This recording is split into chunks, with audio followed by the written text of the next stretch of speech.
Firm Novavax has landed a huge US government contract to make a COVID-19 vaccine. It's worth $1.6 billion, the value of the contract. Novavax shares are soaring, of course, 29%. It has no vaccines on market. It's the biggest investment yet by Operation Warp Speed, which has already given $1.2 billion to AstraZeneca and roughly $500 million each to Johnson & Johnson and Moderna. Experts are warning, of course. Dr. Fauci says its effects could fade over time. We're going to assume that there's a degree of protection, but we have to assume that it's going to be finite. It's not going to be like a measles vaccine. So there's going to be follow-up in those cases to see if we might need a boost. We may need a boost to continue the protection, but right now we do not know how long it lasts. The Novavax CEO, Stanley Erck, is with me, joins me from Washington, D.C. Stanley, thank you, sir. I appreciate you giving me time. This is a huge amount of money being invested in your company to buy vaccines when there's no certainty that you're going to be able to produce a vaccine that works.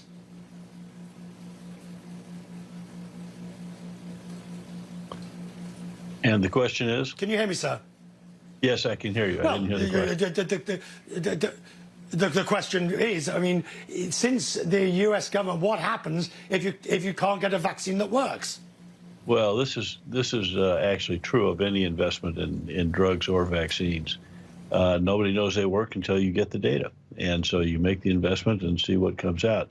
The difference here is that this investment is large and is given to us based upon the fact that we have developed a platform of this type of vaccine throughout the last decade. We've built and tested vaccines against actually 2 other coronaviruses, against SARS and MERS, and taken them into animal studies, and with Ebola into human studies, and with flu and seasonal flu. We just finished a pivotal phase 3 clinical trial showing that the vaccine, the same platform, you take a recombinant protein, mix it with an adjuvant, and inject it in the arm, and you can get a very potent immune response safely. And that's what they're investing in. Sure. And the ability, I mean, looking at what I believe is your phase 3 will be 3rd or 4th quarter, or hopefully 3rd quarter or 4th quarter. Assume everything goes according to plan and it works. Realistically, when would you expect to be able to use the vaccine on a patient? Well, as early as the 4th quarter. So first of all, we have to show that it's safe and effective and that it's stable, and we do that throughout that process. The other thing they have to do is show that we can scale up production, and that's the other half of what we bring to the table.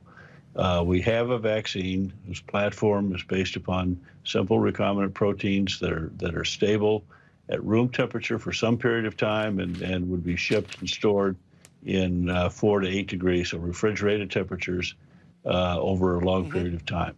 And so if we can do that and we can scale up, which is what we're planning on doing, not just in the U.S., but globally. We just bought a very large manufacturing facility in the Czech Republic a couple of months ago, and we can scale and we can produce at the levels of hundreds of millions of doses a month starting next year. So right now, our contract with the United States is to develop it clinically, show it works in clinical trials, and in parallel, although it's usually done in sequence, which makes vaccines take time, in parallel, we're going to scale up production so that these vaccines can be on the shelf starting in the 4th quarter. I mean, the world awaits in the sense that this is the key. A vaccine is the key to us returning to something like a normal life. And with that in mind, just give me a thought of how do you view your competitors, whether it's Moderna, whether it's the Oxford laboratories, whichever one it might be. Do you keep an eye on what they're doing? Do you think we're in a situation where there'll be a necessity for multiple vaccines across a range, not just a one-size-fits-all?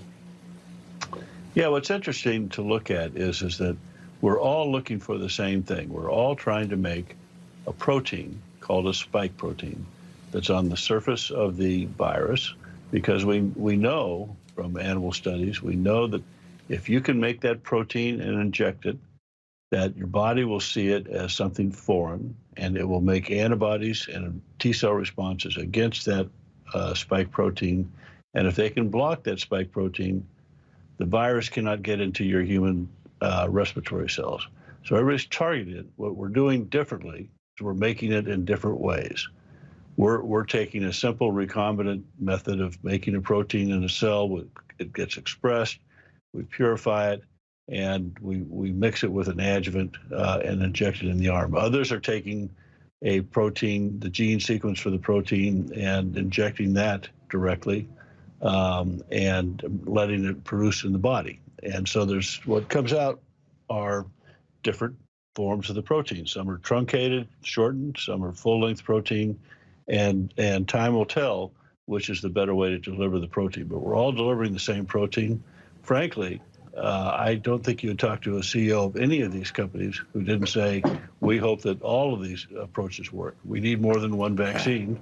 And so you know, the clinical data will tell us which is the best approach. You know, you're right, sir. We've had many of the CEOs like yourself, and they have indeed said that, which good to hear, feel of a community spirit. I appreciate your time, sir, tonight. Thank you very much.